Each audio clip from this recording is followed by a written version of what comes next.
हरिओम. योगदास श्री जयगणेश जोशी लिखित भक्तिबोधामृत 80 मूढता भाग 1. पुराण काळामधली गोष्ट आहे. एक ऋषी सूर्योदयाला स्नान करण्यासाठी नदीकिनारी आले होते.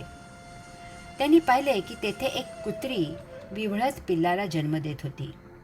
एक पिल्लू बाहेर आले आणि दुसरे पिल्लू बाहेर येण्याआधीच ती कुत्री अशक्तपणाने गतप्राण झाली.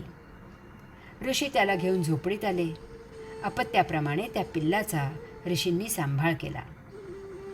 सुमारे 4 वर्षांनी ऋषींकडे एक युवक आला आणि त्याने आत्मज्ञानाची इच्छा व्यक्त केली. ऋषींनी त्याला शिष्य करून घेतले. अध्ययनासह सर्व कामे युवक करू लागला. त्याला त्या पिल्लाचाही लळा लागला. सुमारे 4 वर्षांनी ऋषींनी युवकाला सांगितले की ते परिव्राजक म्हणून यात्रेला जात आहेत. परत येण्याची शक्यता कमी आहे. ऋषी यात्रेला गेल्यावर युवक पिल्लाचा सांभाळ करू लागला. त्याने झोपडी सभोवती कंदमुळे आणि फळबाग सजवली. यामुळे क्षुधा शांतीची कायम सोय झाली. अशी 4 वर्षे गेली आणि एक दिवस ते पिल्लू मृत झाले. युवकाने मोठ्या दुःखित अंतःकरणाने त्याची बागेच्या मध्यभागी समाधी बांधली.